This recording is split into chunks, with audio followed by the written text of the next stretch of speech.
Everybody loves to mock, but I see it as more of a personality thing. I call them the Christmas Eve shoppers of politics. They know the big day is coming, but they just can't get themselves to do anything about it until the last minute. My father was that guy with Christmas. He would do all his Christmas shopping on Christmas Eve night, an hour before the stores closed. He would go to a single department store with no idea what he was going to get. But that's why a department store is great. Oh, look, toys. I got kids, they like toys. Done. This Christmas, Bill Maher decided to spark a new kind of holiday battle, the modern woke edition.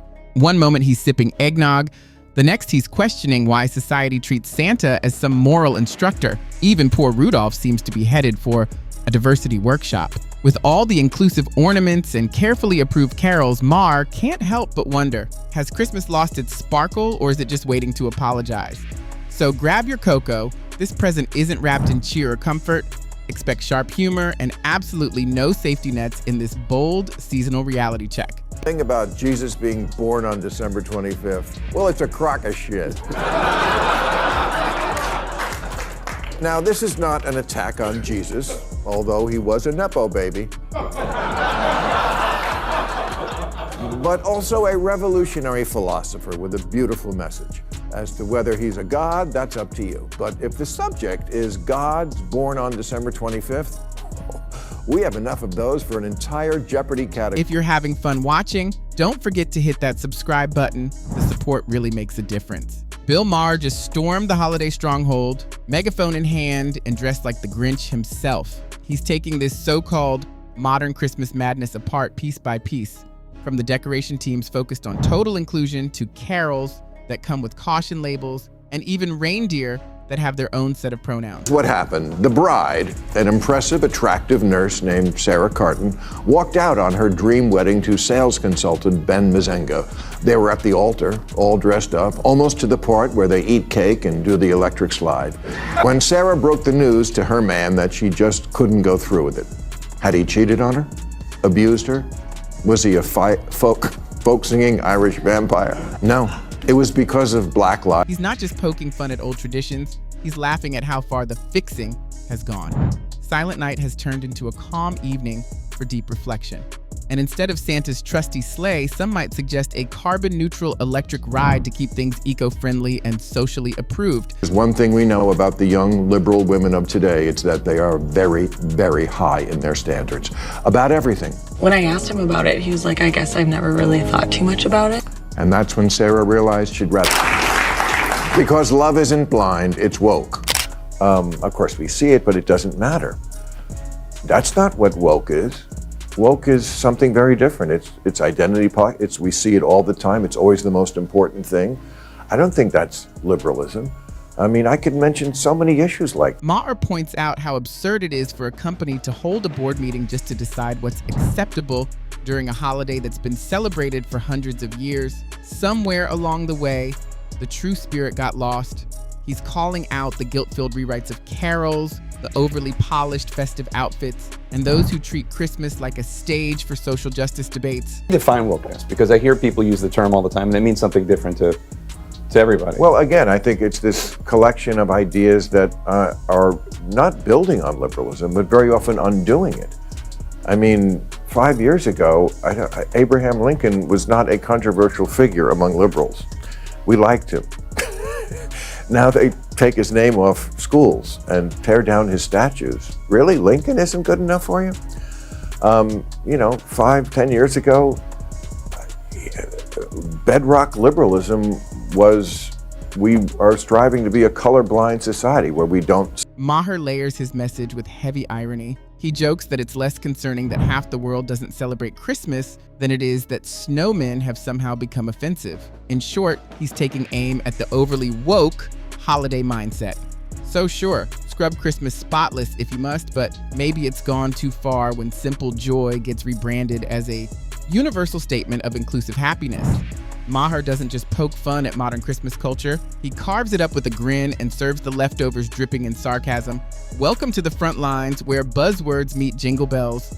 There was a time when the holidays were simple and gatherings, laughter, and maybe a few awkward moments. Now, at every office party, while most people just want to survive the eggnog, there's always someone insisting the tree represents colonial oppression.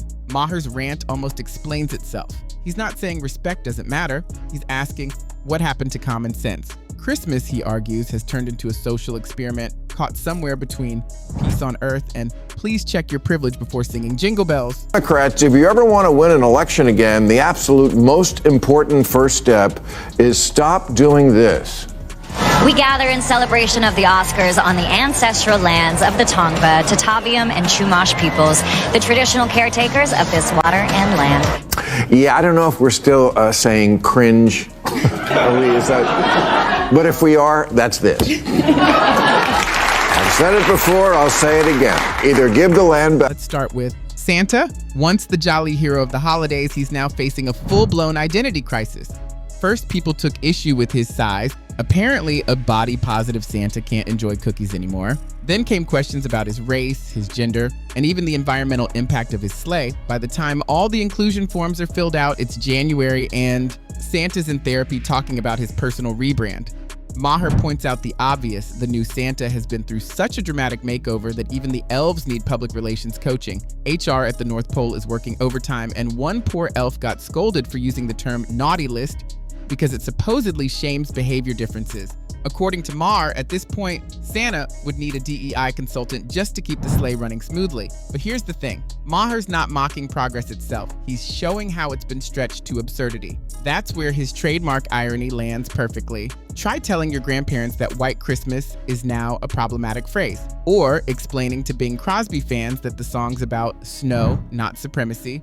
In moments like these, the silence that follows is loud enough to make reason quietly step out of the room. New rule, can we please not let politics fuck up the holidays? Anybody with me on this?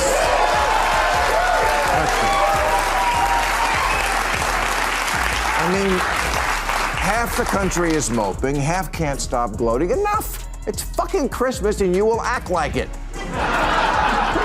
'Tis the season and all that. I don't want to read any more articles like the one about the Trump-loving county sheriff in Ohio who posted on Facebook before the election, "If you support the Democratic Party, I will not help you." Well, thank you for your service, worst response. To Maher, this all points to something bigger. The holidays have become social experiments, every tradition analyzed and adjusted until all that's left is guilt and a gluten-free fruitcake. A web of hashtags now hides what Christmas used to mean, pretending to enjoy Aunt Carol's cooking while sharing a laugh. He'd probably joke that modern Christmas feels less like a celebration and more like a corporate seminar on avoiding cancellation by carolers. Instead of singing "Baby, It's Cold Outside," you send it off for peer review. Maher especially cuts loose when talking about the music. Classic songs are being rewritten as though activists are submitting essays for extra credit. Suddenly, Santa Baby asks for gender-neutral gifts, and "Deck the Halls" sounds like a workplace inclusivity anthem. The crowd laughs because they get it. Everyone knows that one friend who turns the holiday dinner into a heated debate. Just as you take a deep breath, you hear, "Actually, mistletoe has a problematic history." Meanwhile, the rest of the table just wants to know who brought the cheese platter. That's where Maher's comedy hits hardest, when good intentions tumble over the edge into chaos. He isn't mocking inclusion itself, he's poking fun at how it's sometimes performed like a show instead of lived with sincerity. Nobody ever gets canceled for being too woke. So you can say the craziest thing, like men can have babies, and then nobody will, even though people are thinking, well, that's kind of nuts, nobody will say it. They'll just fall in line. Yeah, exactly. That's what I've always thought, men can have babies, sure. I saw a dude who was glowing yesterday. I mean, and that's the problem. And it's totally insane. Cowardice. Yes, it is. It's moral cowardice, isn't it? But it's intellectual cowardice. But it also comes from a place of reality, that fear, because they see people around them literally getting cancelled, getting Maher paints a picture of people competing to be the most aware. Even if it turns Christmas into a full-blown social experiment, he imagines a Christmas Eve debate panel forming the moment someone lights a candle. Suddenly, it's a discussion about cultural appropriation. Hanging stockings, that's now a statement on economic inequality. In fact, someone might even suggest calling them resource distribution holders instead. Of course, Maher saves some of his sharpest jabs for big corporations. After all, no one jumps on a trend faster than a company chasing approval. Suddenly, businesses are hosting non-denominational winter gatherings that look like they were designed by someone who Googled joy and hired an intern to scrub out anything festive. Red and green are too aggressive, snowflakes might offend, and what's left resembles a nervous IKEA waiting room. Even the Christmas feast hasn't escaped unscathed. Once a glorious display of comfort food, it's now a political obstacle course. The turkey has been replaced by a plant-based owl sculpture. The mashed potatoes come with a tag that says harvested with consent. And the eggnog? It's now a bland, dairy-free, seasonal beverage alternative served in compostable cups, with none of the holiday magic left behind. Undershoot it. The bizarre hobby working class men enjoy instead of pickleball. The meaning of the word woke has changed. It became something else. The crowd decided that it was the word we're using for too far leftist crazy bullshit. And I just would love to know what you think about that. It was inevitable that that was going to happen because a certain small but influential crowd of people were really obnoxious in 2020 and 2021. 15 years from now, and I'll bet woke is just going to mean somebody who jumps all over you. It's not going to be about left or right. Don't talk to Aunt Hattie about Uncle Joe because they're broken up now and she's going to go all woke on you. The irony that probably makes Maher laugh the hardest. The same people who claim Christmas is too traditional are often the ones throwing Christmas-themed parties loaded with Instagram filters. He jokes that Christ has quietly been swapped out of Christmas and replaced with content. His imagined version of a woke Christmas could almost be heard playing out. Baby Jesus replaced by a gender-neutral doll named Jordan, Mary and Joseph reintroduced as the birthing and co-parenting team, and the three wise men recast as a committee of thoughtful gift givers. Maher insists that social justice never demanded Christmas be rewritten. Maybe it just needed a cookie and a nap. He argues that modern society now treats the holidays like fragile museum exhibits. Look, but don't touch. Don't sing too loudly. Don't hang too many decorations. And whatever you do, don't post a photo of your Christmas tree unless you filed an emotional impact statement first. Say woke, it's become, and I make fun of it too, because it's become an eye roll. I only heard it, I don't know what it was, 3-4 years ago, 5 years ago at most, when we heard the term woke, and it was like alert to injustice. I went, okay, I'm down with that. Yes, it became sort of a byword for a lot of this goofy stuff. My politics hasn't changed, they've changed. 5 years ago, no one was talking about defunding the police. I never heard that phrase 5 years ago, letting 3-year-olds decide what. Christmas used to be about comfort and cheer. Now it feels more like tiptoeing on eggshells wrapped in recycled paper. Maher jokes that Santa's workshop would probably need a full committee meeting on toy diversity before production even begins.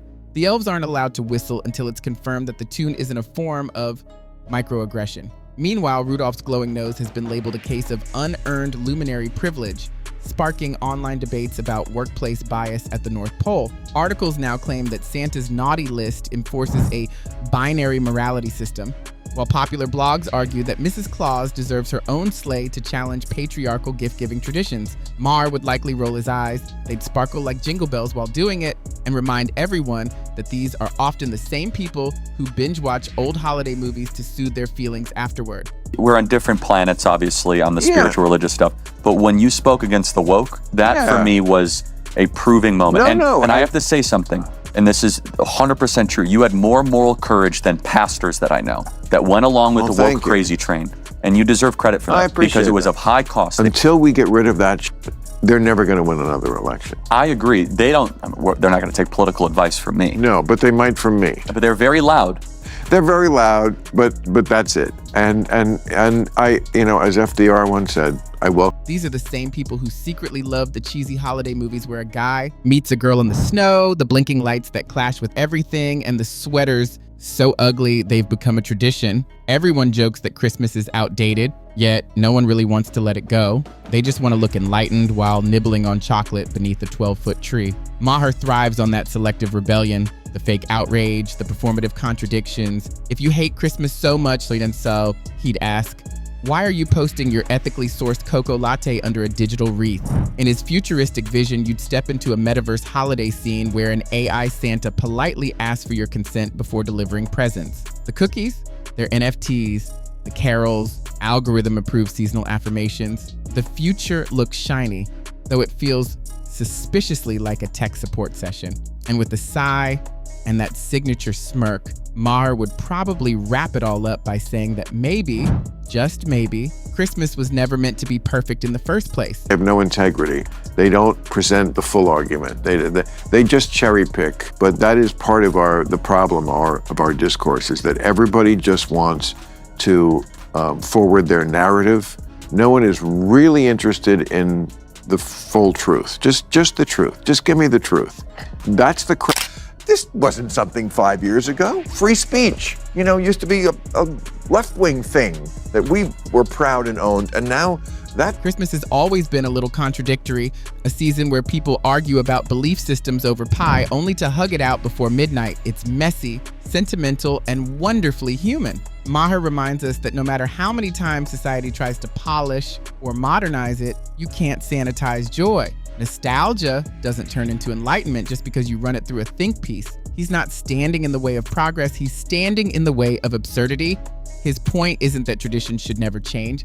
It's that not everything needs to be reinvented until it's unrecognizable. Progress that forgets how to laugh stops being progress at all. Challenging customs can be healthy. Rewriting every carol and redesigning every Santa is exhausting. When everything becomes a lesson, nothing feels like a celebration.